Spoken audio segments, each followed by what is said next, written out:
আসসালামু আলাইকুম, সবাই কেমন আছো? এই তো আলহামদুলিল্লাহ ভালো আছি। তো আমরা কালকে শিখছি home tab, insert tab, page layout, এগুলো সব শিখছি। এবং কুইক অ্যাক্সেস টুলবার, তারপর হচ্ছে বোল্ড, ইটালিক আন্ডারলাইন, এই সবই শিখছি না? মোটামুটি দেখ পারবো আমরা সবাই, তাই না? বিষয়টা দেখাবো, সেটা হচ্ছে স্ট্রাইক থ্রু। এটার কাজ হচ্ছে, যখন একটা পণ্যের দাম ছিল আগে 2000 টাকা ছিল, 1500 টাকা হয়েছে। প্রাইস হচ্ছে আগে ছিল কত, 2000 টাকা, 2000 টাকা, 2002 টাকা, ঠিক আছে? এখন হচ্ছে কত? আচ্ছা হোক, 1500, ঠিক আছে? তাহলে এখন হচ্ছে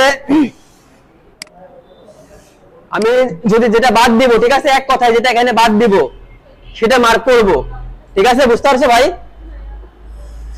যেটা বাদ দিব, যদি 1500 বাদ দিয়ে এখানে, সেটা মার্ক করব। 2000 বাদ দিয়ে এটা মার্ক করব। মার্ক করলাম মনে করো একটা, করার পরে যেখানে একটা ক্লিক করলাম, দেখো এই যে হয়ে গেছে। তারপরে হচ্ছে এটা কি, এটাকে বলে সাবস্ক্রিপ্ট এস, তারপরে সাবস্ক্রিপ্ট 2, তারপরে ও আবার সাবস্ক্রিপ্ট তুলে দেবো, ঠিক আছে? এটা দেখো হয়েছে। এভাবে আমরা এই সংকেতগুলো লিখবো। এটা হচ্ছে সুপারস্ক্রিপ্ট। এটার কাজ কি, যে ফার্স্ট 1st, সেকেন্ড 2nd,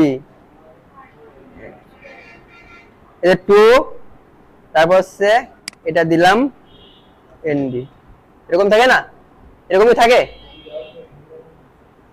এখানে আছে হচ্ছে একটা অপশন, এটার নাম হচ্ছে চেঞ্জ কেস, ঠিক আছে?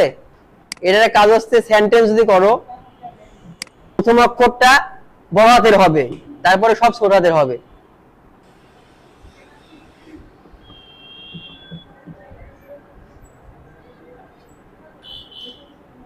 এই যে এটা সাপোজ লিখলাম, ঠিক আছে? এটা লেখার পরে দেখো সেন্টেন্স করলাম, ঠিক আছে? অটো হয়ে গেল, ঠিক আছে? যখন আমরা এটা করব, লোয়ার কেস মানে সব ছোট হাতের হয়ে যাবে, আপার কেস সব বড় হাতের হয়ে যাবে, ঠিক আছে? মানে প্রত্যেকটা ওয়ার্ডে একটা করে বড় হাতের হবে, সেটা হচ্ছে এটা, ঠিক আছে? আরো ওয়ার্ড লিখে সাইডে হয়ে যাবে।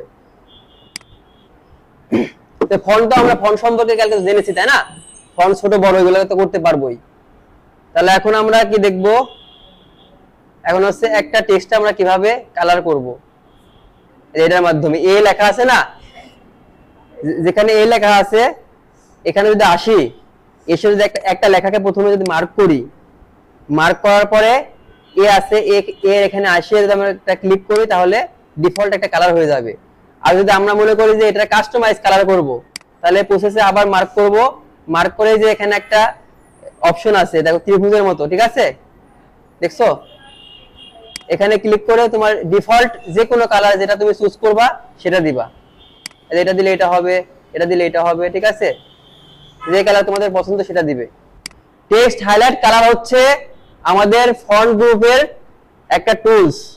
সেটা দেখতে হচ্ছে এ বি লেখা, ছোট হাতের এ আর বি, দেখো লেখা আছে। এই যে এটা হচ্ছে টেক্সট হাইলাইট কালার, এই যে এখানে। তাহলে এই দুটো বুঝছো তোমরা, ফন্ট কালার এবং হাইলাইট কালার? বুঝা গেছে না? তো প্যারাগ্রাফ গ্রুপের মধ্যে আমি ঢুকলাম, ঢোকার পরে আমি এটা যদি একটা যদি লেখা মার্ক করি, ঠিক আছে? মার্ক করে যদি এটা প্রেস করি, এটা সেন্টার, সেন্টার যদি প্রেস করি তাহলে কি মাঝখানে চলে যাবে। আর যদি রাইটে ক্লিক করি তাহলে রাইটে চলে যাবে, মানে ডানে, ঠিক আছে? আর লেফটে ক্লিক করলে বামে যাবে, ঠিক আছে? যেটা হচ্ছে মাঝখানে সেন্টার, সেন্টার অ্যালাইনমেন্ট, ঠিক আছে? এটা ইউজ হয় কোথায় বলো তো, বলতে পারবে? যখন কবিতার কোনো কিছু লিখতে যাবে তখন এটা ইউজ করবে। তারপরে হেডলাইন আছে না, হেডলাইন যখন লিখতে যাবে সেক্ষেত্রে এটা ইউজ করবে। এই যে এখন যদি এখান থেকে লেখা শুরু হয়,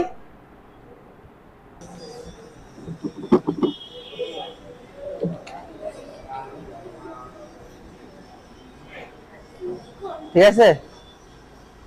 এখানে মনে করে লিখলাম এটা লেখার পরে এটা যদি মনে করি যে আমি মাঝখানে আনবো, তাহলে এই যে সেন্টার অ্যালাইনমেন্ট মাঝখানে চলে আসলো, ঠিক আছে। আবার যদি ইন্টার প্রেস করি তাহলে কিন্তু এখানেই থাকবে। আবার যদি মনে করি যে আমি এটা এই সাইডে আনবো, তাহলে কি হবে,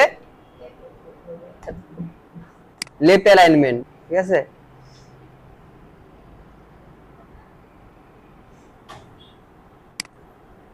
আর এটাকে বলে কি জানো, এটাকে বলে জাস্টিফাই। এটা সব সমান হবে, ঠিক আছে, ডাইনে বামে সব দিকে সমান হবে। এই যদি প্রেস করো, ঠিক আছে, এই যে বইয়ের যে সব কাগজ লেখা হয় না, বইয়ের পৃষ্ঠা লেখা হয়, সেগুলো জাস্টিফাই, এটাই বেশি প্রয়োজন হয়, মানে এটাই সবসময় বেশি প্রয়োজন হবে, ঠিক আছে, জাস্টিফাই যেটা। তারপরে হচ্ছে এটা হচ্ছে বুলেটস। যদি আমরা একটা লেখা লিখি, ঠিক আছে, লিখলাম, লেখার পরে এটা কি করব আমরা, এটা যদি বুলেট দিই, এই যে এটা বুলেটের সিম্বল আছে, ঠিক আছে, বিভিন্ন সিম্বল এরকম থাকবে। এরকম মনে করো যদি আবার ইন্টার প্রেস করো, ঠিক আছে, তো এটা দেওয়ার পরে যদি আমি ইন্টার প্রেস করি, তাহলে কি হবে, অটো চলে আসবে, লেখার অপশন চলে আসছে, কিন্তু এই সাইডে এই চিহ্নটা চলে আসছে, ঠিক আছে।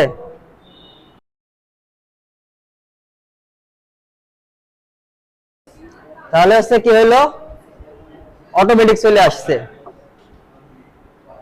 এখন যদি আমরা মনে করি যে আরেকটা নিব, আরেকটা আসবে, ঠিক আছে, আরেকটা আমি যদি মনে করি যে ডিফারেন্ট আরো নিব, এই যে এরকম চিহ্ন থাকবে, এগুলো নিতে পারবো, সমস্যা নাই, ঠিক আছে।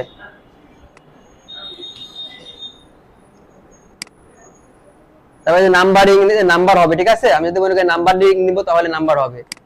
একটা জিনিস লেখার পরে আরেকটা টিপ মারবে, আরেকটা মনে করে চলে আসবে, ঠিক আছে।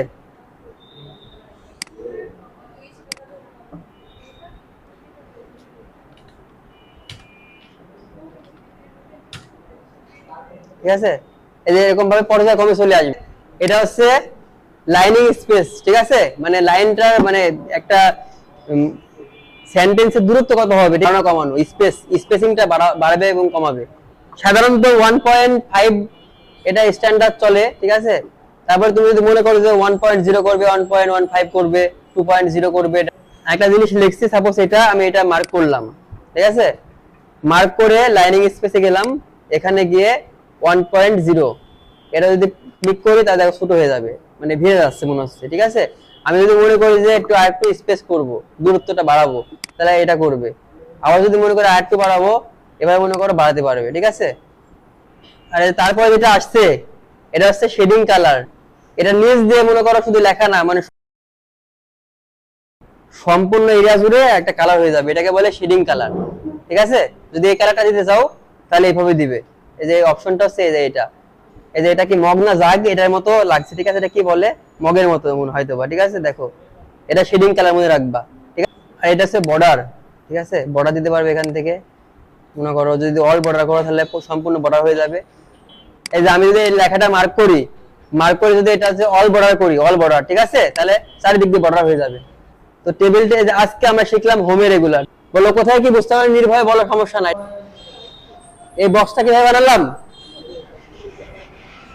এই বক্স না, এটা হচ্ছে বর্ডার। বিষয়টা হচ্ছে এই বক্সটা, এটাকে বর্ডার বলে, মার্ক করবে, ঠিক আছে। মার্ক করলে, মার্ক করার পর এখানে যে তুমি বটম বর্ডার দাও উপরে, টপ বর্ডার হলে, ঠিক আছে, সরি বটম হলে নিচে, টপ হলে উপরে, লেফট হলে এই সাইডে, রাইট হলে এই সাইডে, নো বর্ডার হলে নো, না কিছু না, অল বর্ডার হলে চারিদিকে বর্ডার, ঠিক আছে। এখানে সব দেওয়া আছে, পড়লে বুঝতে হবে, যেহেতু তোমরা শিক্ষিত মানুষ, পড়লে বুঝবে। দেখো অল বর্ডার করলাম, দেখো অল বর্ডার হয়ে গেছে।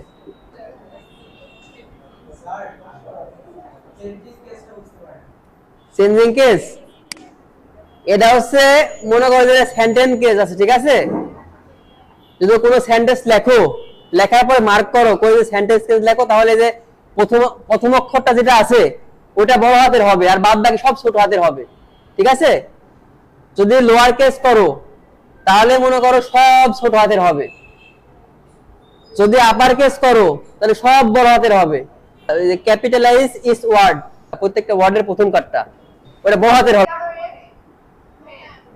এটা হচ্ছে প্রথম দিন বলছে এটা হচ্ছে মানে ফন্ট গ্রো করা আছে, বড় করা আর ছোট করা। এই যে দেখো এই ফন্টটা আমি যদি ছোট করতে চাই তাহলে এটা ছোট হবে, এটা প্রেস করলে, আর যদি মনে করি বড় করব তাহলে বড় হবে। ঠিক আছে, দেখো এই যে দেখছো, বুঝতে পারছো? ঠিক আছে।